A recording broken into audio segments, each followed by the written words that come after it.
Every day we wake up to news that reminds us of how fragile life truly is. Today, the world lost four remarkable American legends. People who inspired us, entertained us, and shaped our culture in ways we'll never forget. Their stories remind us that greatness isn't about how long we live. It's about the mark we leave behind. A quiet sadness settled across Europe today as news confirmed the passing of Alice and Ellen Kessler. Their story began long before they were icons. Long before television cameras captured their perfect symmetry and bright smiles. Born as twins, they carried a natural harmony that would one day make them famous. Their early years were shaped by post-war Germany, a place still healing, still learning how to dream again. For many, the Kessler Twins became part of that healing. They offered lightness, grace, and hope through their performances. They were known for moving as if guided by one heartbeat. Their steps were clean, their timing flawless. Audiences felt the connection instantly. It wasn't simply talent. It was a bond that could only belong to two sisters who grew up side by side, shaping every movement together. As the years passed, their name spread beyond Germany. Italy embraced them warmly, celebrating their unique charm. They became household names, appearing in major shows and dazzling crowds with their trademark elegance. Their dances were more than choreography. They were a celebration of unity. News of their passing in November 2025 has left many reflecting on just how much they offered the world. A family friend shared softly, they were mirrors of each other, but also mirrors of a brighter time in our culture. The words carried a deep truth. The Kessler Twins symbolized a feeling of joy that many still remember vividly. In their early career, television brought them into living rooms across Europe. Their appearances blended carefully planned routines with natural warmth. People tuned in not just to watch them dance, but to feel a moment of calm in changing times. Even when life felt uncertain, their performances reminded viewers of beauty and balance. Their rise began in the 1950s, a decade filled with artistic rebirth.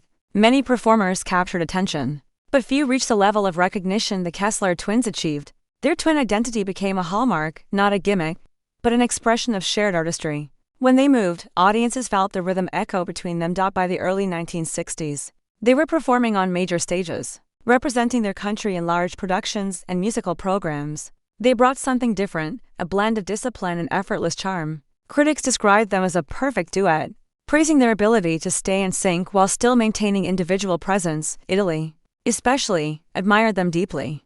Their work on the popular variety program Studio Uno turned them into cultural icons. Italian newspapers wrote about their golden symmetry, capturing how rare their connection truly was. Fans gathered to see them, sometimes waiting hours just for a glimpse. They were more than entertainers, they became symbols of a glowing, stylish decade. In interviews, the twins often spoke about their bond. They credited their success to trust, patience, and shared passion. One quote, remembered by many, came from Ellen: "When she moves, I feel it. When I breathe, she knows," Alice once added.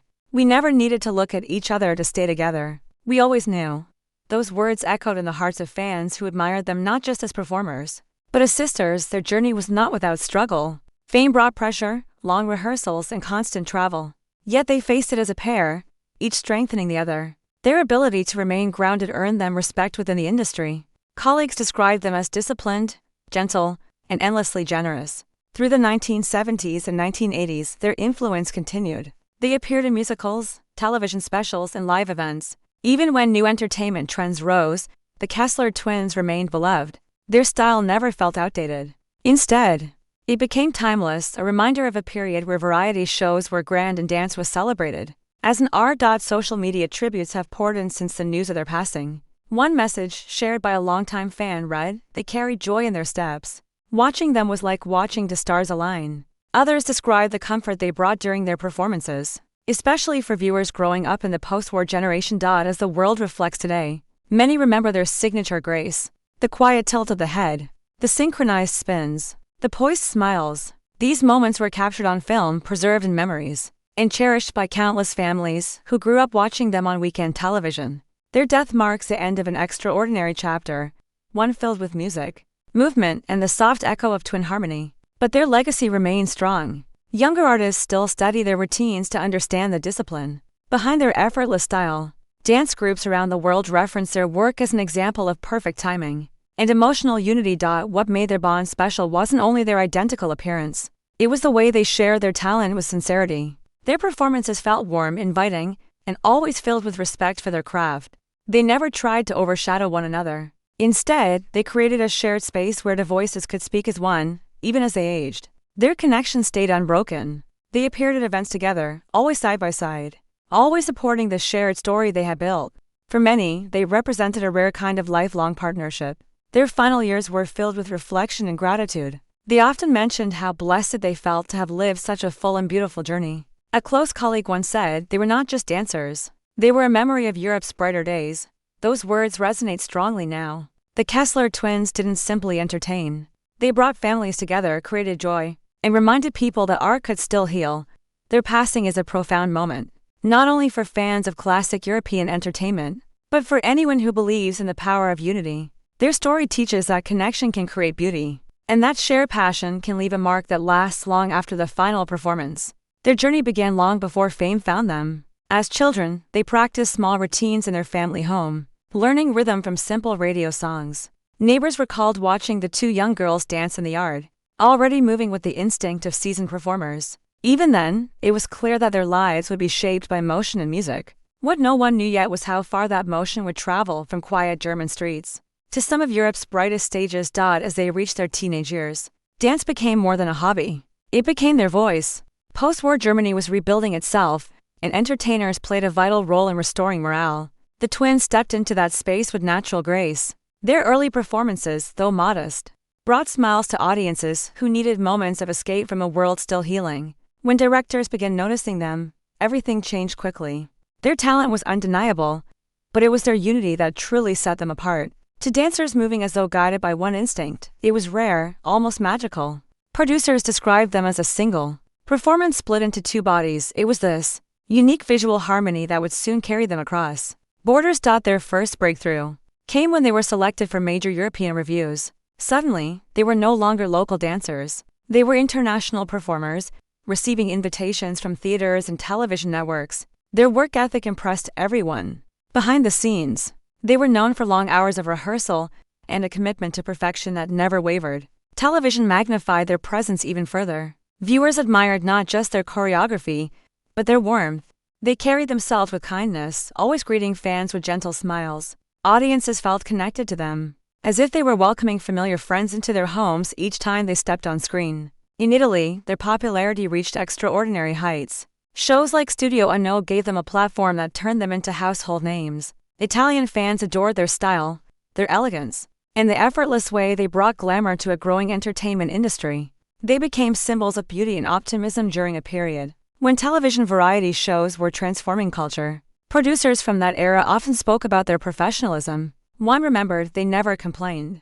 They never demanded special treatment. They arrived early, stayed late, and carried themselves with calm pride. Another described them as the safest pair of hands in the industry, praising their reliability in live broadcasts that required precision. Despite success, they remained grounded. In interviews, they spoke softly about their upbringing, their family, and the trust that held them together. Their humility made them even more beloved. They never chased scandal or controversy. Their fame was built purely on talent, discipline, and emotional connection with audiences. By the late 1960s, they had become style icons as well. Their sleek hair, coordinated costumes, and elegant posture inspired fashion trends across Europe. Magazines featured them regularly, celebrating the symmetry that made them instantly recognizable. Designers sought them out, knowing that whatever the twins wore would soon be copied by admirers. Through the 1970s, they continued to evolve. They appeared in musical films, television specials, and stage productions that allowed them to explore new artistic expressions. Even as entertainment changed, shifting toward modern pop and contemporary performance, they adapted with grace. They never tried to compete with younger trends. Instead, they stayed true to the refined aesthetic that had always defined them. Their sisterly bond remained the core of everything they did. They often said they felt stronger together than apart. Their relationship became a symbol of unity, showing how their lives could move forward in perfect support. One tribute shared online after their passing read, "They were proof that family can be an anchor in even the most dazzling spotlight." During their peak years, they toured widely, bringing their performances to new countries and cultures. Audiences everywhere responded with the same admiration. Their routines blended classical precision with a light, joyful energy that felt timeless. Every step reflected discipline, but also the deep affection they held for their craft. As they aged, their public appearances became less frequent, but each one carried the same sense of occasion. Fans greeted them with affection and nostalgia. Many who had grown up watching them brought their own children to see the twins. creating a bridge between generations. In later interviews, they often reflected on the changes in entertainment. They spoke warmly about the new artists rising in the industry, offering encouragement instead of criticism. Their kindness extended beyond the stage. Younger performers recalled how the twins always made time to offer advice, reassurance, or a gentle word, even after retiring from major public performances. They remained active in cultural events. They attended tributes, award ceremonies, and reunions where they were honored for their decades of influence. Their presence always brought excitement. People admired not only their legacy, but their enduring bond. A bond that seemed untouched by time. When news of their death reached the public in November 2025, tributes began appearing from all corners of Europe. Television networks aired archival footage, showing their iconic performances in black and white and color. Viewers commented on how vibrant they still felt on screen, even after so many years. Those old films had captured more than movement. They had captured joy. One heartfelt message shared by a former co-star said, "They were light in human form. When they danced, the whole room brightened. And when they left the stage, they were still just as warm." It was a simple yet powerful tribute to two women whose presence had shaped lives far beyond the spotlight. As the hours passed, more tributes emerged, fans posting memories, journalists reviewing their careers, and former colleagues sharing personal stories. The tone was universal: admiration, respect, and gratitude. Many wrote about how the twins represented a golden era of entertainment, one marked by elegance and sincerity. Their artistry reminded people of a time when performances were crafted with care, and when dance carried deep emotional weight. Even officials from cultural institutions expressed their sorrow. A statement from a European Arts Council noted, Alice and Ellen Kessler were not only performers but cultural treasures. Their contribution to post-war entertainment helped define a generation. The message honored not just their fame, but the role they played in shaping artistic identity. Yet, perhaps the most meaningful tributes came from ordinary viewers. People shared family stories about watching the twins on television with parents or grandparents. They spoke about how the performances brought laughter into their homes, creating memories that stayed for decades. The twins may have been stars, but they also felt like familiar companions to millions. Their death marks a quiet but deep shift. It feels like a curtain slowly closing on an era defined by elegance and unity. But in that silence, their legacy speaks clearly. Their dances remain accessible through recorded footage. Their influence continues through performers they inspired. Their story lives on in every person who remembers watching them with awe. The world mourns, but it also celebrates, because their journey was filled with beauty, not just on stage, but in life. They showed that art can be gentle, meaningful, and lasting. They proved that connection can elevate talent into something eternal. And as this chapter of their story comes to a close, the memory of their synchronized steps, their shared smiles, and their unwavering bond continues to shine. They leave behind a legacy built on unity, grace, and the quiet strength of two sisters who walked through life side by side. Their final bow may have come, but the echoes of their artistry will continue to move through time, reminding us of what harmony truly looks like. A quiet wave of sadness moved through the football world today as news of Kenneth Easley's passing was confirmed. He was known simply as the Enforcer, a name earned through years of fearless play and unshakable presence on the field. Kenneth Mason Easley Jr. carried a rare blend of strength, precision, and instinct, the kind of qualities that turn a good player into a legend. His journey began long before the NFL, rooted in a childhood shaped by discipline, faith, and a growing love for the game that would one day change his life. Born in Norfolk, Virginia, he grew up in a community that valued hard work and character. Coaches from his early years remembered him as a kid who stayed after practice, the one who pushed for one more drill when others were ready to walk away. That determination became his trademark. It followed him to high school, where he quickly separated himself from the rest of the field. By the time he stepped onto the campus at UCLA, his talent was impossible to ignore. He dominated college football with a level of confidence that felt almost calm. Teammates described him as a quiet force, someone who didn't need to shout to command attention. His play spoke for him. His reads were sharp. His tackles were clean. His timing was perfect. At UCLA, he became one of the most decorated defensive players in school history. Reporters wrote about his vision on the field, calling him a step ahead of every play. Fans saw him as a leader. Coaches saw him as a gift, a rare athlete who made every defense stronger just by standing in the secondary. Those years built the foundation for what would become his remarkable NFL career. When he joined the Seattle Seahawks in 1981, the franchise received more than a talented safety. They received a cornerstone. From his earliest games, he established himself as a fearless defender, unafraid of impact and unwilling to back down. He hit hard, but he hit smart. Each play carried intention. Each tackle came from hours of study and instinct. Commentators began calling him the enforcer, a title that captured not only the power of his hits, but the presence he brought to the field. Quarterbacks adjusted their plays because of him. Receivers kept glancing over their shoulders. Running backs changed their angles. Kenneth Easley changed games before the ball was even snapped. Through 7 seasons with the Seahawks, he became the heartbeat of the defense. Fans adored him for his grit. Teammates respected him for his leadership, and the league recognized him as one of the most dominant safeties of his era. He earned Pro Bowl selections, All-Pro honors, and ultimately enshrinement into the Pro Football Hall of Fame, a tribute to a career that burned bright, even if it ended earlier than many hoped. His time in the NFL was eventually cut short due to health complications. But even as he stepped off the field, his impact never faded. Many teammates say he remained a mentor, always willing to offer advice or support. One former Seahawk shared a simple tribute today.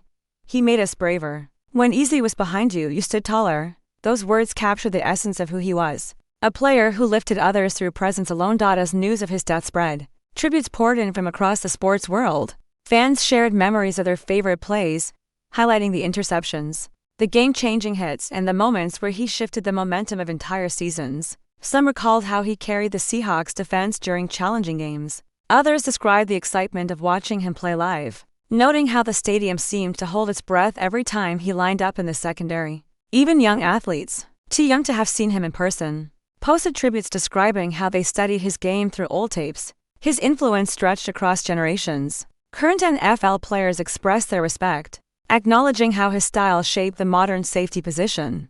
One message read, "Easley played the way we all wish we could, fearless, smart, and with total heart. Away from football, he was known as a humble and thoughtful man." Friends described him as steady, loyal, and grounded in faith. He valued family and community, often speaking about the people who helped him rise. Despite his fame, he remained connected to those roots. He returned to Virginia often, giving back to local programs and encouraging young athletes to pursue education and discipline. Those who knew him personally say his kindness was just as memorable as his tough playing style. A close friend once said, "Kenny hit hard on the field, but off the field, he carried the softest spirit." That contrast made him admired not only as an athlete, but as a person. His later years were marked by reflection and quiet strength. He became a voice for player health and safety, sharing his own experiences to help others. His willingness to speak up earned respect across the league. Many credited him with raising awareness about long-term health in football, an impact that will continue far into the future. As tributes continue, one message stands out, posted by a longtime fan who grew up watching the Seahawks during Easley's prime. "He made defense exciting," the fan wrote. "He made effort look effortless, and he made every kid believe that toughness could have heart." These words reflect how deeply he touched the fans who followed him. Through every season, his legacy is not only in the statistics, the interceptions, the tackles, the awards. It lives in the memories he created. The roar of the crowd after a decisive hit, the slow-motion replays of a perfect read, the confidence he brought to his team, the pride he gave to his city. As a chapter of his life closes, the game remembers him with gratitude. He was more than a player. He was a symbol of dedication, courage, and discipline, a defender who played with purpose, who inspired others to rise, and who carried himself with dignity long after the final whistle. And so, the world of football pauses today. It honors a man whose presence shaped the sport, whose strength was matched by humility, and whose legacy will continue to guide players for years to come. Kenneth Easley leaves behind a story of resilience, impact, and heart, a story that will be remembered every time the game celebrates courage on the field. His final play has ended, but the echo of his spirit stays with the sport he loved, living on in every athlete who carries the same fearless fire. A quiet melancholy has settled over the music world as news confirms the passing of Stephen Liscombe. He was more than a musician. He was a visionary who transformed the way sound could feel, touch, and linger. Born in London in the mid-20th century, Liscombe discovered music not just as a hobby, but as a language of expression, a way to communicate emotion when words were not enough. His early years were spent exploring keyboards, experimenting with tones, and dreaming of sounds that had never been heard before. Even as a child, he carried a curiosity that would one day reshape British pop music. Stephen's journey to prominence began at art school, a place where creativity flowed freely and experimentation was encouraged. It was here that he met Neil Arthur, his future collaborator in Blank Mange. The two quickly realized they shared a fascination with electronics and melody. a love for combining textures of sound with rhythm in ways that felt fresh and alive. Their partnership became the cornerstone of a movement that would define a generation. Blancmange emerged during the early 1980s, a time when music was shifting rapidly. Synthesizers were becoming more accessible, and electronic music was breaking into mainstream culture. Stephen Luscombe was at the forefront of this change, crafting intricate melodies that were at once playful, haunting, and deeply human. He brought a tactile approach to digital instruments, treating synthesizers not merely as tools but as collaborators. Their first releases quickly caught the attention of audiences and critics alike. Songs like Living on the Ceiling showcased Luscombe's talent for layering sound in ways that were both structured and experimental. He had an ear for emotion, able to make mechanical instruments speak with warmth. Fans responded immediately, recognizing that something special was unfolding, a sound that was unmistakably Blancmange. Stephen's creativity was not limited to studio work. He was a thoughtful performer, someone who understood the energy between artist and audience. On stage, his presence was understated yet magnetic. He let the music breathe, allowing the synth lines to carry listeners through landscapes of sound that were sometimes whimsical, sometimes profound. Each performance was a delicate balance of precision and improvisation. Throughout his career, he remained dedicated to pushing boundaries. He experimented with sampling, textures, and collaborations that expanded the reach of his work. Critics often described him as a sculptor of sound, noting his ability to make electronic music feel organic. One fellow musician said, "Stephen made the machine sing. He gave emotion to circuits." And that's rare. Beyond the technical mastery, Luscombe's music had heart. He never sought fame for its own sake. Instead, he wanted to create moments that moved people. Whether a listener in a London flat or a fan in Tokyo, he often said that music should feel like a conversation, one that included both joy and melancholy, light and shadow. The passing of Stephen Luscombe in September 2025 marks the end of an era for synthpop. Tributes quickly began to surface on social media, with fans celebrating the richness of his compositions and the subtlety of his performances. One post read, "Blancmange taught me how machines could cry. Stephen made sound alive." Another described his influence on contemporary electronic musicians, noting that his experimentation laid the foundation for decades of innovation. His bandmate, Neil Arthur, shared his own reflections. "Stephen was a heart as much as a mind. Every note he played carried thought and soul. He will always be the voice behind the sound that defined us." These words capture the essence of a man who brought intellect, artistry, and humanity to every project he touched. Stephen Luscombe's influence extended beyond Blancmange. He collaborated with other artists, mentored younger musicians, and participated in projects that explored the intersections of technology and art. Even in quieter moments, he remained engaged with the evolving music scene, offering insight and encouragement. His curiosity never waned, and his desire to explore new sounds remained a driving force throughout his life. Fans and fellow musicians often noted his humility. Despite achieving international recognition, he never let success overshadow his dedication to craft. He preferred letting the music speak, believing that artistry was not about ego but about connection. A longtime collaborator said, "Stephen's brilliance was quiet but unmistakable. You didn't notice him at first, you noticed what he made the music do." Throughout the 1980s and 1990s, Luscombe and Blancmange continued to release music that challenged and delighted audiences. Each track reflected an evolution of style, a refinement of technique, and an unwavering commitment to emotional resonance. Their songs remain timeless, continuing to inspire listeners and musicians alike. In interviews, Stephen often reflected on the joy of creating music. He described the thrill of discovering new sounds, the magic of combining unexpected tones, and the satisfaction of making something that could move a crowd. "Music is alive," he once said, "and if you listen carefully, it tells you things about yourself you didn't know." Tributes following his passing emphasized not only his musical contributions, but his character. Fans described him as thoughtful, approachable, and deeply passionate about his craft. One tribute from a contemporary electronic artist stated, "Stephen taught me that emotion matters more than perfection. That's a lesson I carry every day." Stephen's legacy lives on in countless ways. His recordings continue to be celebrated, studied, and performed. New generations of musicians draw inspiration from his work, learning from the textures, the rhythms, and the daring experimentation he brought to electronic music. The soundscapes he created remain a benchmark for those who seek to combine technology with heart. The world remembers him not only as a member of Blancmange but as a trailblazer who demonstrated that electronic music could carry warmth and narrative. He bridged gaps between art and pop, machinery and emotion, leaving behind a catalog that will continue to resonate for decades. even in his passing. Stephen Luscombe reminds us that music is more than notes and beats. It is a living thing, capable of communicating, comforting, and inspiring. Through his work, he taught that innovation and humanity are not opposites. They are partners in the creation of something enduring. As fans listen to his melodies today, they are hearing more than sound.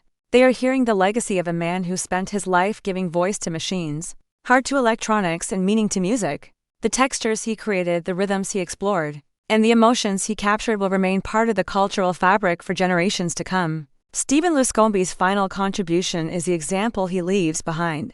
That true artistry requires curiosity, discipline, and heart. His life reminds us that vision can reshape culture, that technology can be tender, and that music at its best is a bridge between human experience and creative expression. Though he has left this world, the echoes of his synths, the layers of his harmonies, and the beauty of his arrangements will continue to inspire, educate, and move all who listen. His memory lives on not only in the recordings but in the artists, the fans, and the countless individuals touched by his sound.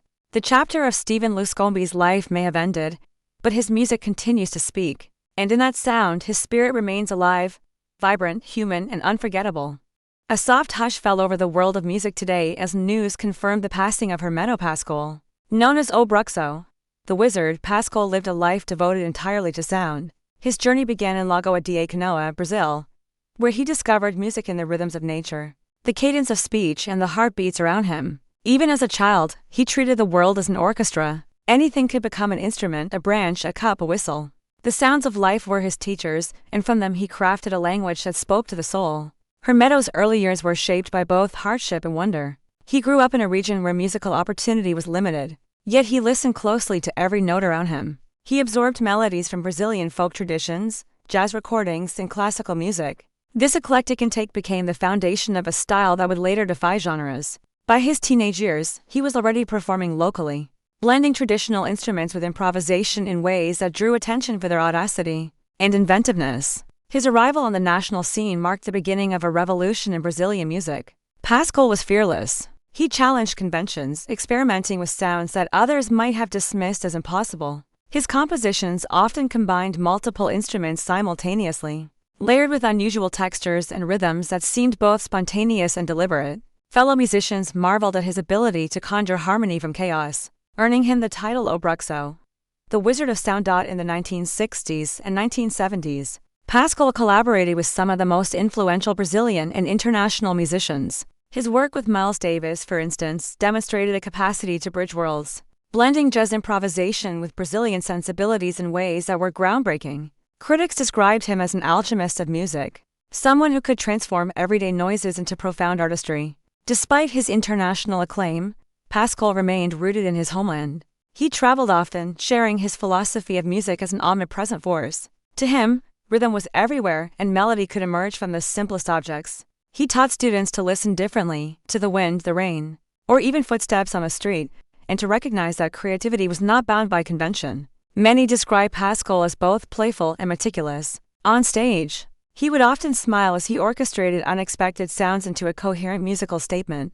Audiences never knew exactly what would come next, yet they were always mesmerized. One longtime collaborator said, "Hermeto makes you hear music in the world, not just in the instruments. Every moment becomes alive with sound when he is near." Throughout his career, he received numerous awards, yet accolades never defined him. He remained devoted to exploration, always curious, always listening. His music transcended labels, jazz, classical, Brazilian popular music, and in doing so, he influenced generations of musicians across the globe. Social media tributes reflect this influence, with musicians posting, "Hermeto taught me that sound has no limits. His music was a lesson in imagination and courage." Another read, "The world lost its wizard today. His spirit lives in every note we hear and create." Pascoal's improvisational genius was complemented by deep musical intellect. He could simultaneously play multiple instruments, switch between rhythms effortlessly, and create textures that felt organic yet complex. But what made him truly remarkable was the joy embedded in his work. Listeners often commented on the way his music could uplift, surprise, and soothe at once. In interviews, he reflected on the sources of his creativity. "Everything is music," he once said. "The birds, the trees, the city streets, they all have rhythm and melody. You just have to listen." This philosophy guided his compositions and performances, encouraging both musicians and audiences to expand their perception of sound. Even late into his life, Pascal remained active and engaged. He performed, recorded, and mentored emerging artists. His workshops were legendary, emphasizing listening as much as playing. Students recalled the magic of being in a room with him, feeling as if the boundaries of music and reality had dissolved. His guidance shaped countless careers and inspired curiosity in every participant. Tributes following his death highlight both his brilliance and humanity. A fellow musician posted, "Hermeto was fearless in his music and gentle in his heart. He showed us that life itself can be an instrument." Fans shared stories of first hearing his compositions and feeling transported into new dimensions of sound, recalling how music could feel alive in ways they had never experienced before. Pascal's influence reached far beyond Brazil. Jazz musicians, classical composers, and electronic artists all cite him as an inspiration. His approach to rhythm, melody, and improvisation created a universal language, proving that music can cross cultural, geographic, and stylistic boundaries. His genius was not simply technical, it was spiritual, emotional, and profoundly human.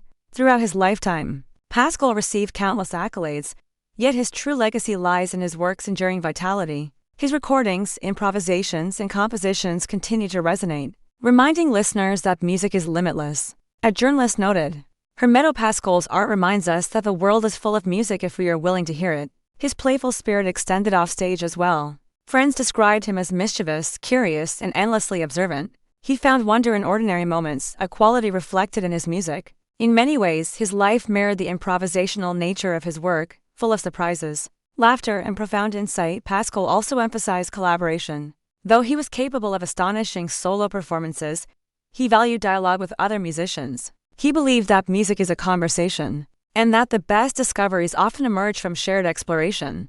This approach inspired countless collaborations that enriched both Brazilian and global music scenes. As news of his passing settled, fans and colleagues expressed deep gratitude for his contributions. He transformed the way we hear the world, one tribute read. "Hermeto's music is not just sound, it is a way of experiencing life." These reflections capture the essence of a man whose artistry went far beyond performance. It reshaped perception itself. Hermeto Pascal leaves a legacy of curiosity, courage, and boundless creativity. He showed that music is everywhere, that limits are illusions, and that the world is richer when we listen closely. His melodies, rhythms, and improvisations continue to teach, inspire, and move all who encounter them. Even now, his influence echoes in concert halls, classrooms, and recordings worldwide. He transformed instruments into extensions of human imagination, encouraging others to hear the music in every sound.